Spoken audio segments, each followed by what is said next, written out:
I heard a saying a long time ago that's kind of always stuck with me. I can't find who said it. I've done quite a bit of digging around and just can't find it. But the saying is a lot of work is easy with a little motivation. Because Motivationeer is the name of my company, anything related to motivation interests me, especially this. We can get a lot done almost effortlessly, like we've entered into a time warp when we do get excited about what it is we're doing. So stay tuned, and I'm going to tell you a little bit about how to create the motivation to get a lot of work done more easily. Hi, my name is Shawn Sommerkamp, and this is Motivationeer Christian Coaching.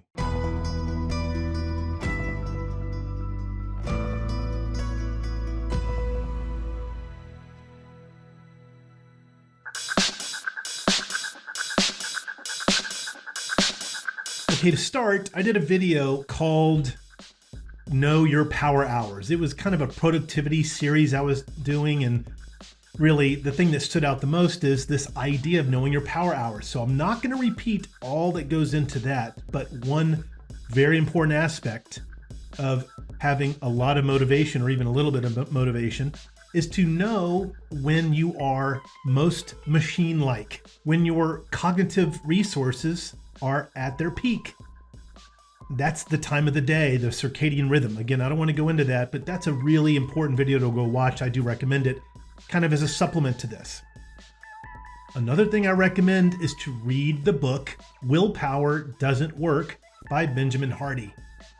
I think you are going to be blown away by this book as much as I was. In fact, I may have mentioned this before on this channel. I was so blown away by that book. I got it for all of my clients for Christmas one year.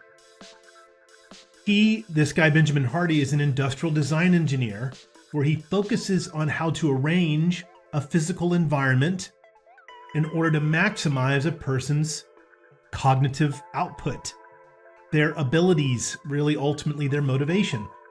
That is where we want to start, investing time, knowing what environment makes us work at our peak.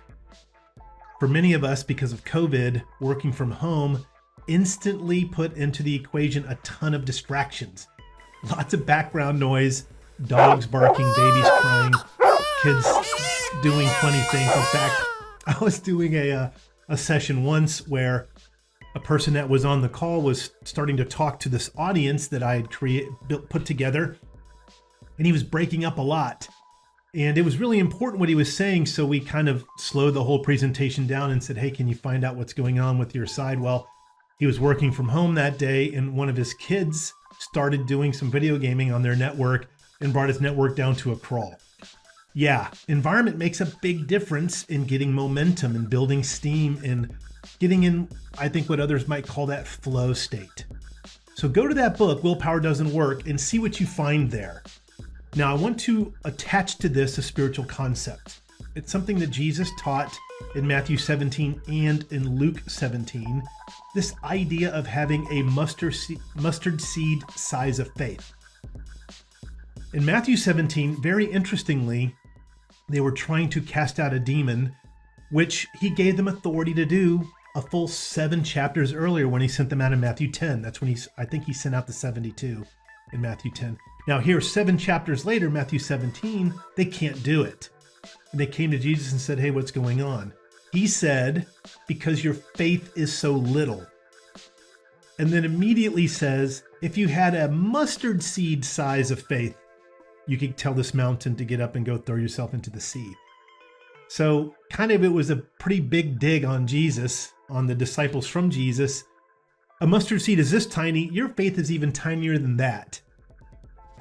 Now, I've never seen or heard any examples written in ancient history, of course, none captured in the Bible, where someone commanded a mountain to throw itself into the sea. In Luke 17, he likens this to a bush or a tree. You can tell this tree to move and it'll get up and move. It didn't happen. So was he being metaphorical or literal? Well, I think he was being metaphorical. Otherwise, we would have seen it. We would have seen him do it or others, right? And mountains don't move. So what does that mean to have a little bit of faith? Well, the same thing with a little bit of motivation. which of course are not the same. But the idea is the absence of doubt. With motivation, it's the absence of things that keep us from getting motivated. This, I think, is the key. Take time understanding when you are most motivated. Of course, the time of day is key because of our circadian rhythm. It's also key to understand what you ingest, what you eat that kills motivation. For me, that's sugar or high carbs. That will just take the fight right out of me. If I eat something sugary, I just want to take a nap. Take the time to research what that is for you. The time that you get up to do the work, the type of food that you eat, those are the things that I have found for me make a huge difference in my motivation. And what I can do, and I have found it's become way easier to do, I set up this environment that I can walk right into a motivation mindset. I get rid of distractions, it's quiet, the lighting's right, put a little music on, and then I start getting into this machine mode. What is that for you? That will help create the action. I did a blog on my website called Which Comes First, Motivation or Action? And I get thousands of hits on that blog every month. That's the most visited part of my website.